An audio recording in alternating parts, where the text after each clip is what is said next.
Welcome to Rally Stories on Special Stage. So far in this series, we've spoken to people who have shaped the story of British rallying, and this Works Rothmans Escort behind me is probably one of the longest-serving Works rally cars. It now belongs, as it has done since the late 80s, to Richard Gough, a man who has twice won the Welsh Championship in two-wheel drive and four-wheel drive, and has very much shaped rallying in Britain on a national level. Richard, I'm delighted that you've given us some time today to tell your stories, because the years that you've been competing in this car and others have been just big years for our sport. And I know you're still competing today, almost 75 years old, and I hope you don't mind me pointing that out. But what an adventure that has been. It certainly has, yes. It's been in my blood, really. Started in the early, probably late 60s, navigating for various people, and then in 70 I bought a Mark 1 RS 2000 in 73, and a couple of years after I bought it, started using that in the lanes as well. We're in road rally country here, aren't we? Yes.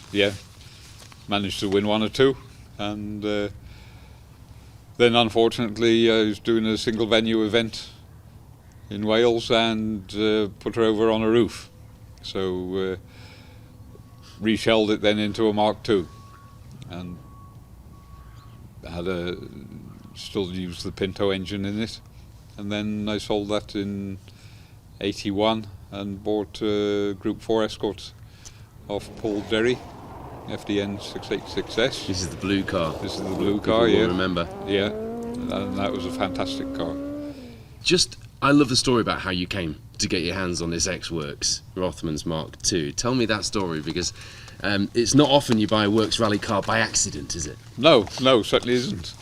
I sold the blue car in 85, and then hired Manta off Phil Collins in 86.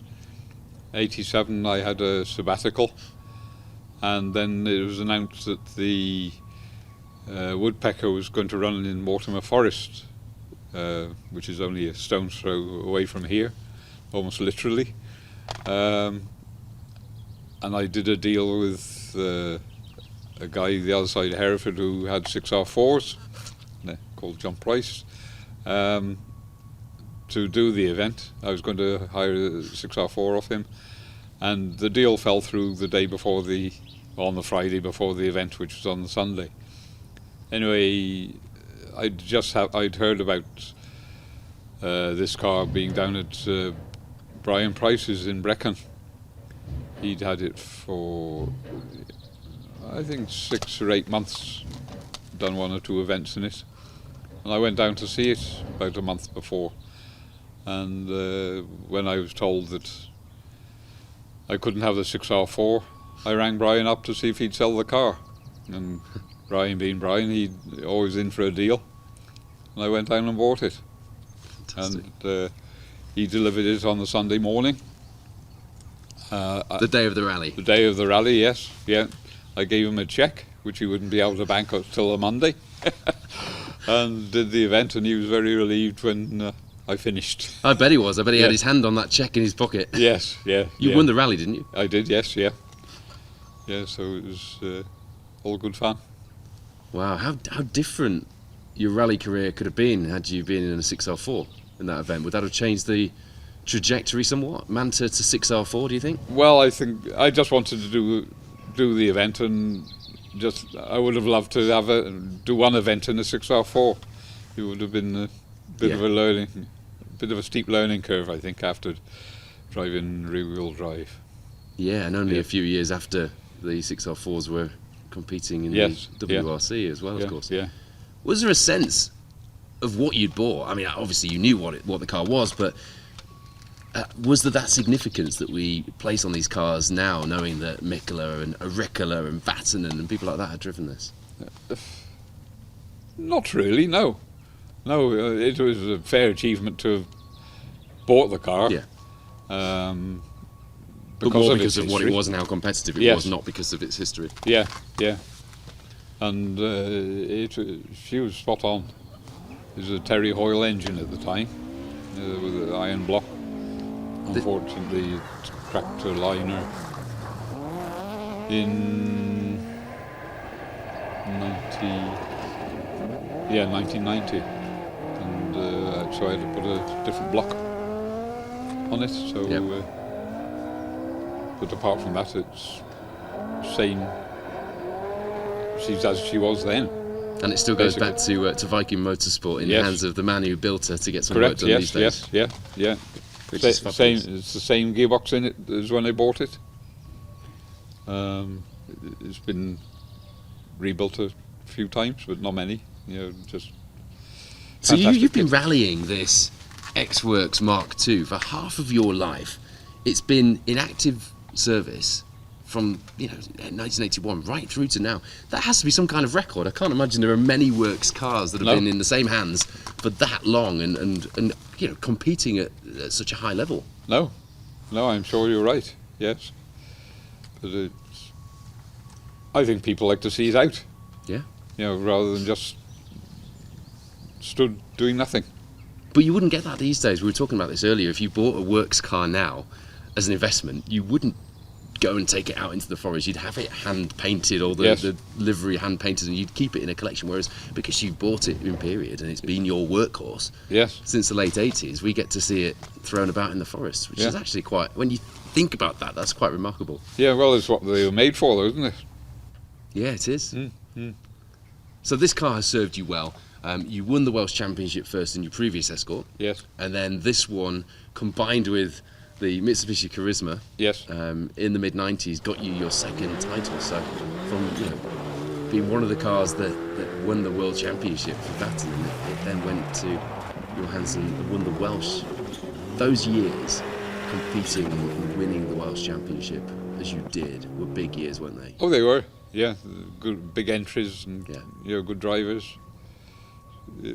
Some of the people you competed with, some of the stories you must have of people like Mr. Bannister.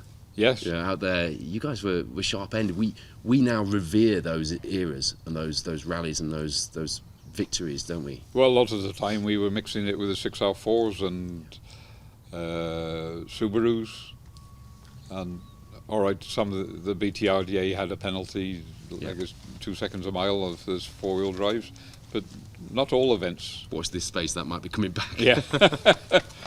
But you could beat them. On a good day, you could still beat them. I know I did the Seven Valley in '92, and Richard Burns was doing it in the Legacy, and Ifian was co-driving for me, and we were, I think it was 8 seconds behind Richard after 4 stages, but unfortunately I had a brake pipe come apart, and I was driving without brakes, just had the handbrake, and happened to catch the inside of a corner in Duffnant and rolled, so that was the end of that. But we had a whole gaggle of four-wheel drives behind us, and that was without any four-wheel drive penalty, so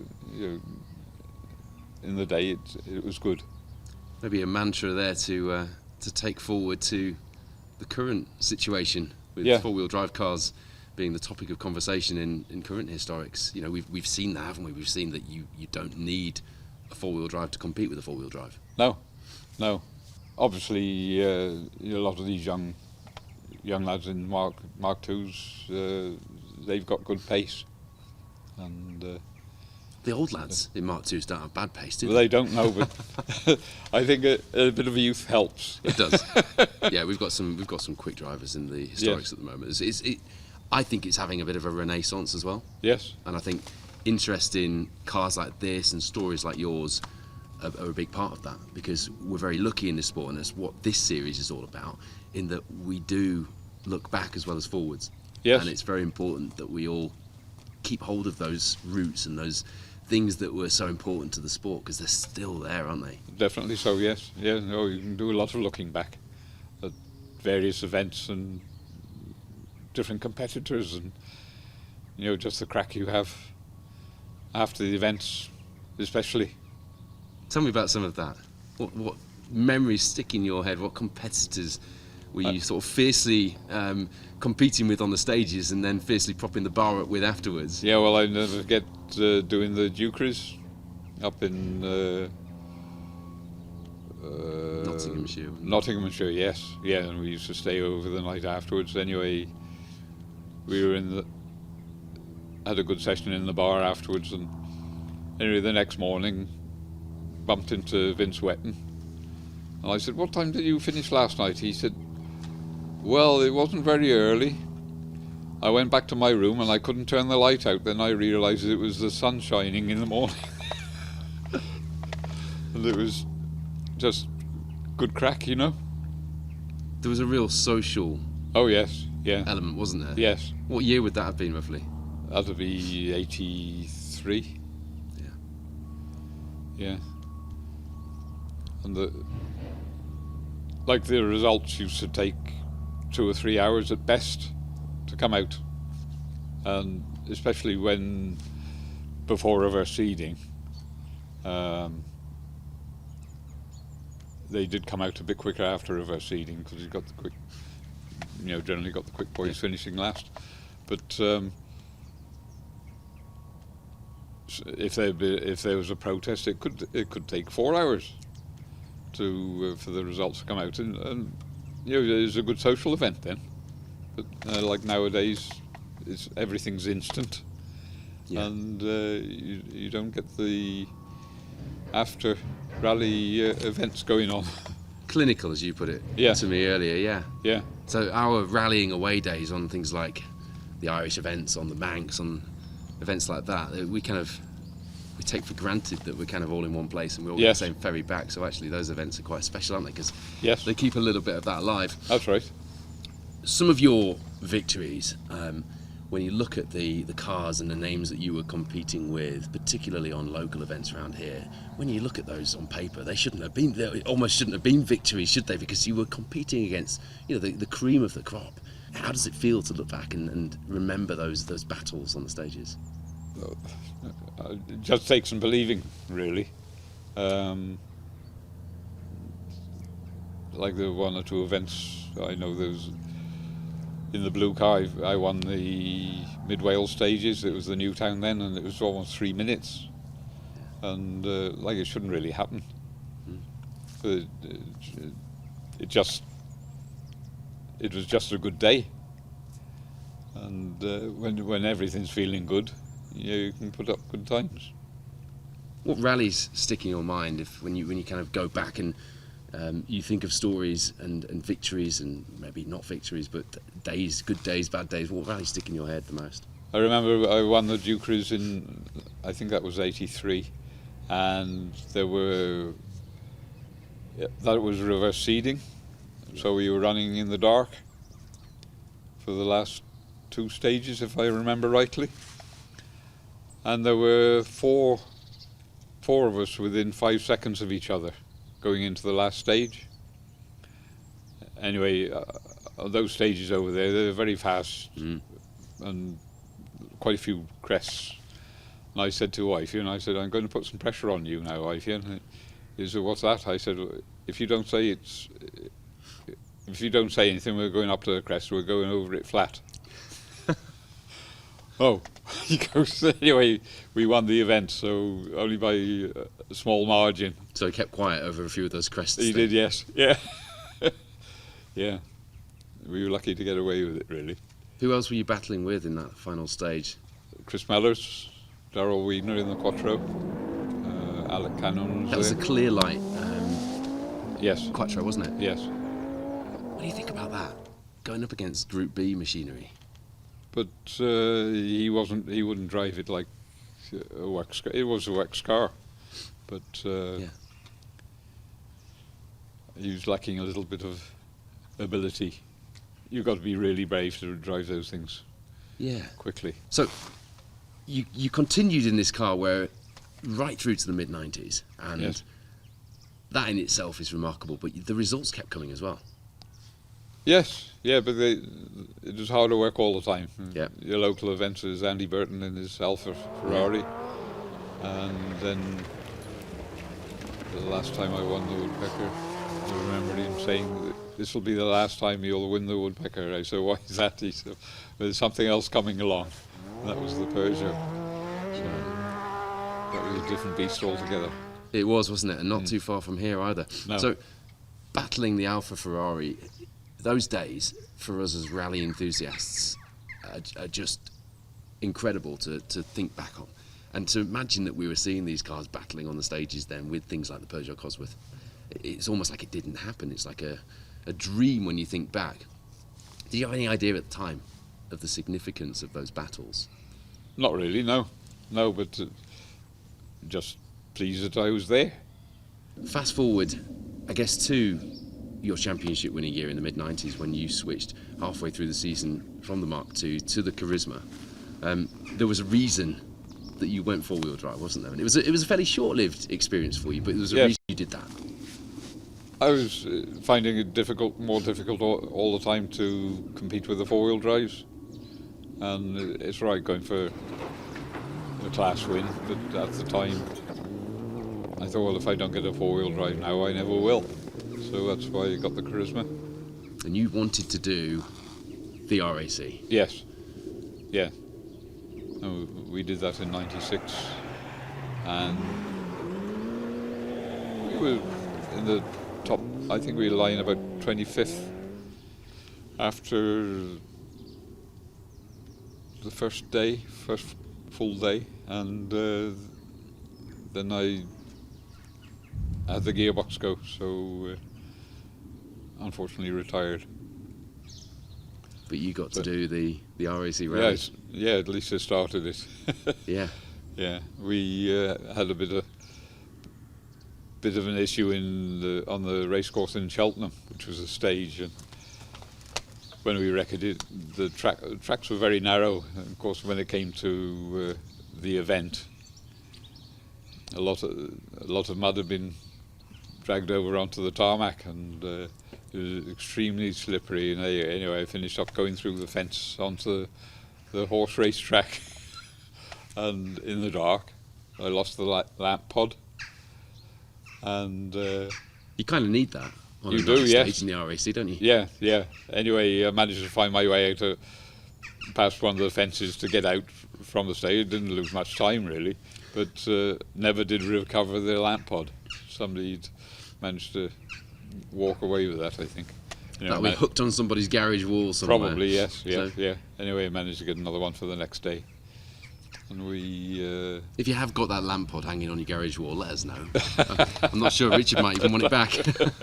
Or maybe if it's in such a state, it'd be happy for you to keep it as a souvenir. But Yeah. nice to know where it went. I'm wouldn't sure it came off in one piece. It was only held on by clips. it?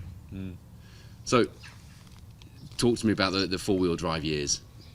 The car wasn't as much fun as the Escort. So I decided to resurrect rallying in the Escort, really. Because After you've still got the Charisma. yes, yeah, It's- she could become one of the thorn in the historic's sides before long. Yeah, well, even Yeah. if you don't fancy taking that out, there's a certain other Gough around here who Yeah. I'm sure would Yeah. fancy a go at that after Yeah. his recent success. Yeah, well, Robert did have a go in it. He did a few rallies in it, and he went off a couple of times, but he was going well in it. So you have a rally family. I mean, your wife Carol, her old man started the Ludlow Motor Club, That's right, yes. and so you've always had rallying in your blood. Yes, yes. And obviously now Robert is out there in the BTRDA with Paul Morris, and you've passed it on. Yes, yes. I've tried to give Robert a few hints of what to do, and I think he's taken them on board. He's had good pace. So I've got some notes here of some of the events that, the big ones. You know, the Welsh International in the mid-80s was one of the events, wasn't it? Oh, it was, It was yes. one of those events that you had the cream of the crop, the World Rally Championship Yes, competitors would be on that entry list. yes. Just tell me about a few of your memories from maybe 85, 86, before you got the works car. Yeah, well, 85, I'd had a new engine built for that Escort, and going really well. one or two stages we beat Russell Brooks in the Manta, and we were lying 7th or 8th after the first day, and unfortunately the head gasket went. And the same thing happened in '86, so extremely disappointing. We were lying well. We were in the top 10 again that second year. But those events then, they were like the Welsh International. It was 3 days. Yeah. And it was longer than what the Rally GB has been in recent times. I can't remember how many miles it was. It was a good event. They were notoriously grueling, weren't they? They were, yes. And they took in such iconic stages as well. Oh, and definitely, yeah. the home advantage on a rally like that is probably very difficult for people who follow rallying now that didn't know events of that length and that nature to understand how big the home advantage was. Oh, it definitely was. And like you used to get the British Championship. And you used to get the likes of Mickler, Batten and Roger Clark. They always used to do the British Championship just to get the experience of the stages before doing the RAC. Just an incredible time in the 70s and early Big crowds. 80s. Yes, yeah. And whether they used to do a little bit of unauthorised wrecking or not, I don't know, but most of them, they used to do the events just to get the experience of those stages. Incredible to think, isn't it? Yeah. Those entry lists. And to compete with them is just unreal. To be battling with. Like both times we did the Welsh International, the first day was Epint, which I've got not a lot of experience. Although, wasn't that your first event as a driver, Epint? May have been. I'm sure your first event as a driver. Yeah, with Alistair Roberts. Yes. And I can remember him telling me off for lifting off over some of the brows. He said, "I call that brow flat, and you braked." I said, "Well, it's my car." And this is Epint. Yeah. I'd never been there before. So what does the future hold for you? What can we expect to see you out on? Because you did a couple of rallies last year, one the year before. Yeah, I'd like to have another crack at the Woodpecker again. Yep.